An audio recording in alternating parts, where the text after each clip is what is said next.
Every hand goes up when you ask a room full of people if they've ever snapped at a partner or family member and immediately regretted it. We've all sat at the dinner table, heard a minor criticism, and let loose a reaction we wish we could take back. That cutting remark triggers a response in your nervous system identical to a physical attack. Your amygdala fires, your pulse quickens, and you enter fight or flight, where the immediate goal is to retaliate and survive the interaction. Let's look at this diagram of the emotional processing pipeline. Trying to simply bottle up that reaction doesn't work. Instead of suppressing the anger, you need to safely process it through this internal psychological machinery. Note the tangled orange scribble of raw emotion entering the hopper on the left side of the machine. Anger is simply raw material.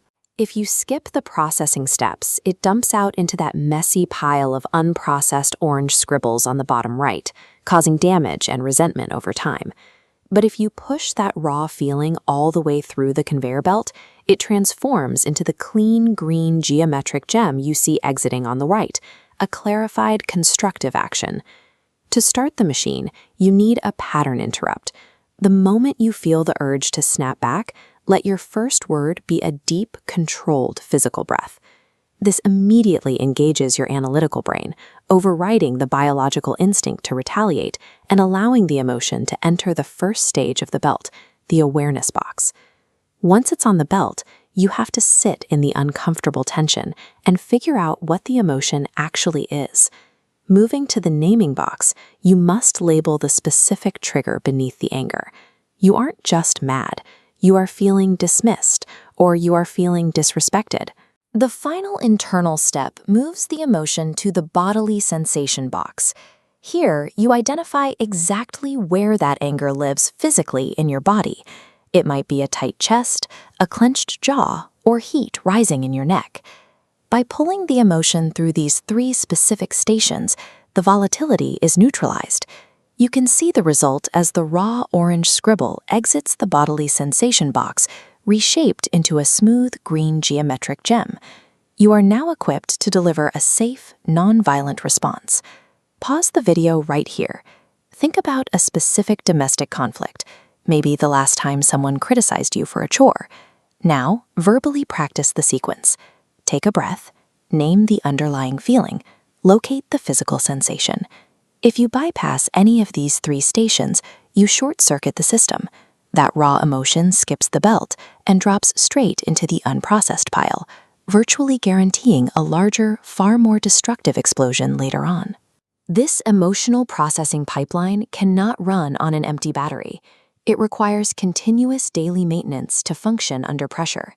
To keep the factory powered, you have to prioritize consistent self-management. That means adhering to a routine, holding yourself accountable, continuing your education, and staying physically fit through proper sleep, nutrition, and exercise. Processing emotions is a high-energy task for your brain. When you are sleep-deprived or malnourished, your prefrontal cortex, the area responsible for logic and self-control, struggles to function. This leaves the amygdala unchecked, making your mind highly reactive. Without a physical power source, you simply don't have the cognitive fuel required to keep the processing pipeline online. Your proactive lifestyle choices serve a mechanical purpose. They provide the necessary physical capacity to maintain emotional control during heated domestic moments. Let's run this through a high-speed scenario. A harsh comment lands and the trigger hits. But because you've maintained your physical fitness and adhered to your daily routine, your system has the energy it needs. It does not short-circuit. You use your first word to take a controlled physical breath. That breath creates the pause required to run the belt. Your mind names the feeling, identifying that you feel dismissed, and you locate the tightness in your chest. Instead of launching into an argument, you articulate your boundaries calmly. Here is your final operational summary. Take a screenshot of this. You have 3 actionable pillars. 1. Pause by taking a physical breath. 2. Process by naming the emotion and feeling the bodily sensation. And 3. Prevent system failures through daily maintenance. You do not have to be a victim to your biology. By maintaining your daily habits and actively running your internal pipeline, explosive anger loses its power. You neutralize the threat and turn a potential fight into clarified, constructive communication.